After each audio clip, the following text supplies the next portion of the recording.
Hi, Craig here, 12th of January. It's the afternoon.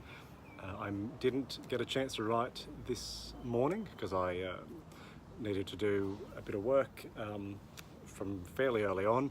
So I decided that I'd leave it till this afternoon, and I set aside an hour to write this afternoon, and I've just finished.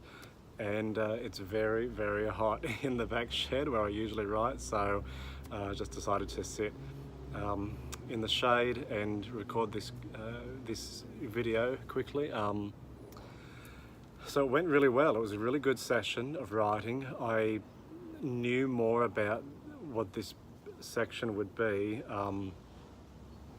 than I did the previous two sections, but in a different way than it ended up being.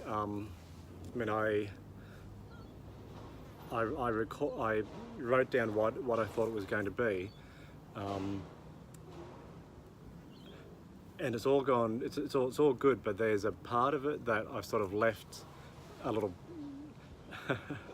It's a piece that I've kind of said, write this here later. Like I've got the chapter mapped out, so the 5 scenes within Act 5.3, and is it 5? Yeah, it is. And then for the last 2 scenes, which I haven't done this in every chapter, in every act so far, I've put down a very discrete scene for each of the 5 scenes within an act. Even if they flow together, there's still very particular things that happen in each scene.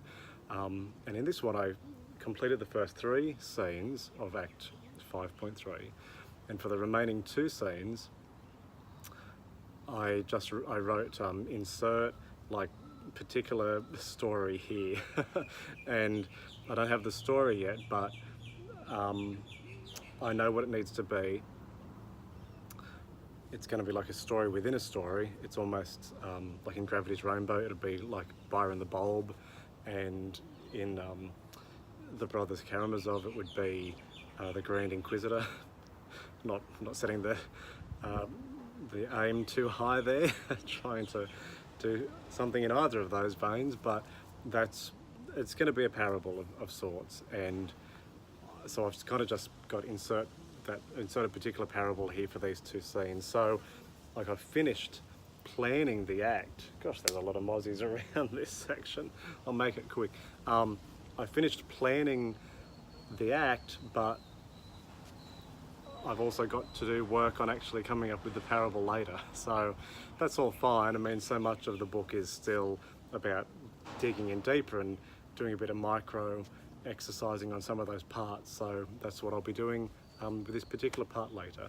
And then when I finished Act 5.3, I felt like I was on such a roll that I just went straight into 5.4 and finished it, because that was the one that I knew better than anything else within the scene, within the chapter. I knew how the chapter needed to end, and Act 5.4 was the end of the chapter, so I scoped it out. I mean, there's still a lot of blank space in terms of the actual content that needs to go there outside of some very particular action markers throughout, but you know, it's there. Act 5.3 is there, Act 5.4 is there, so now Chapter 5 is finished. And when I think about the trajectory of the chapter, it's much better than I initially had planned with the single sentence outlines. It's got a much richer start to the chapter, and because of that, what I had envisaged for the end of the chapter carries more resonance to it than it otherwise would have done. So I guess one important detail is one of the ideas that I had when I first planned the philosophical considerations and the worldview of the novel.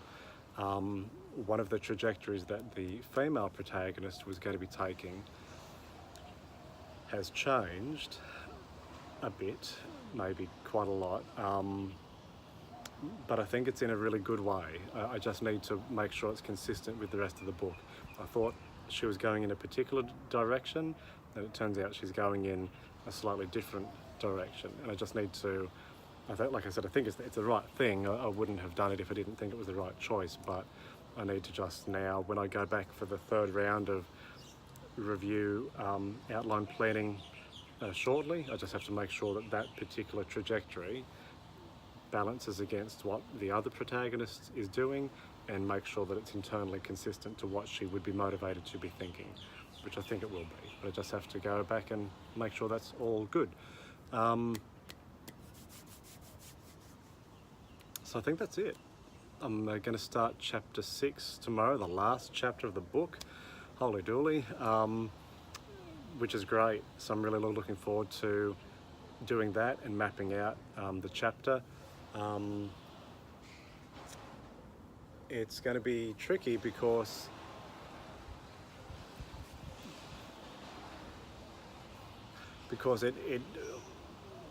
in one respect, it could almost seem like chapter 6 could be wrapped up within one act.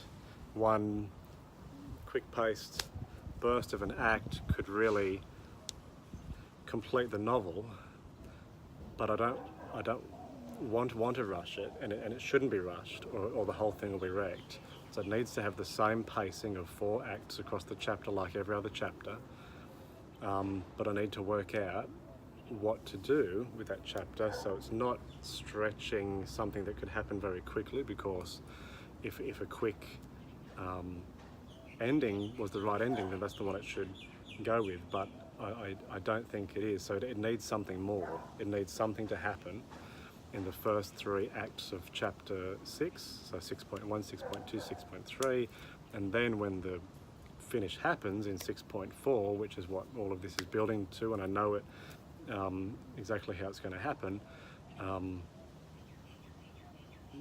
those first 3 parts need to be the building ascension towards the this act 6.4. So you finish the book and you think, all right, that's that's quite an ending. That's the hope.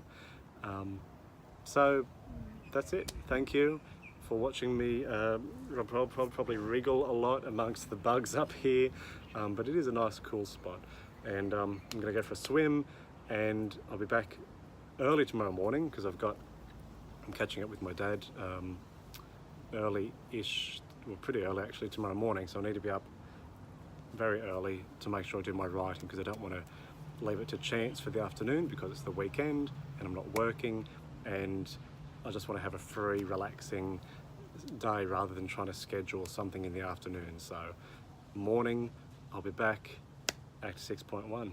I'll see you then.